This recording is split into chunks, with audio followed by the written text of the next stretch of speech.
okuchondoza nikworeka ngu endwara ezirikuruga omu miturire y'abantu ningashi lifestyle diseases nizeyongyera n'abantu 6 hari buri 10 abarikuza omu marwariro buri izooba. Omu kuragurirwa oku abantu babandize n'okushomesebwa hari ebyo ebikizireyo kureeta endwara ezi nk'obuteekyebeza, emirire mibi hamwe n'ebindi.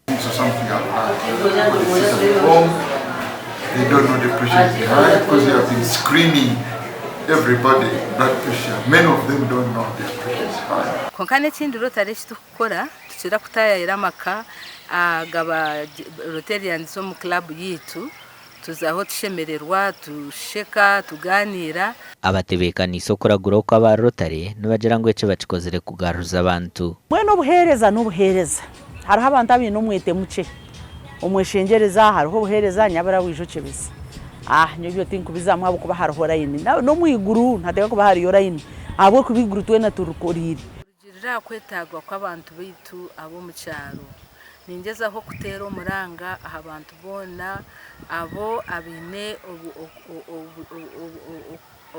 na capacity yo kugira ngo nibabasa kuyamba bagezeho kuronda ebyaro bayamba abantu. Okurigira haba kukurwa Ministry y'Ebyamagara endwara ezikirukukanyisa n'abantu obutafaha amagara gabo nko kurya kurungi hamwe no kuba bayonjo. Omuganda makuru government eshabire kuhateekwaho emiringo yo kubasa kuhweramu abashaho kutwara amashomo go kubudabuda abantu nk'omuringo gumwe go kumaraho oburwire obw'emitwe ningashi mental health. Ebigambirwa ha mukoro gwo kwijuka ekiro kya mental health omu Fort Poto ekitebeekanisibwa irwariro rikuru rya Fort Poto. Put in place incentives for psychiatric workers.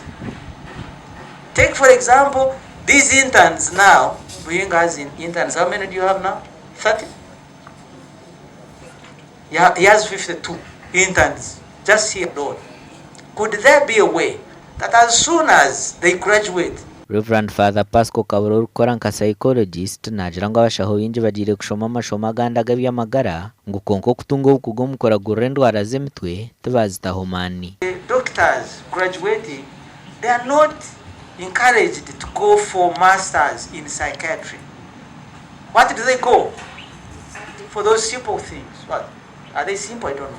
Martin Ibanda urukora nka psychiatrist ahirwariro ry'abarikuba batabukire emitwe nagira ngo burizo abantu batunga barwire barikwingana 30 abarikuba bashazire. But as they talk now, we have never gone below 30 patients or inpatients.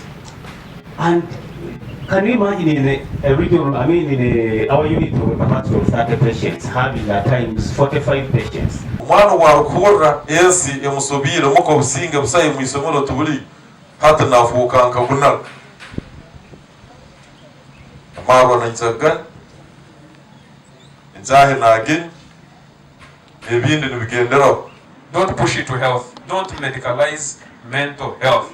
Some of these things are within your means. Your government negira ngo mubaro gwaba bashazira mu ihanga gugirengire. We cannot manage the numbers. We need to stop the tap. We must turn the tap off at some point. Ate na mbere tuli mukusimura amaizi agasesekera hansi. Ahabwa TV West nde era akiza na Jonathan Agacencwire.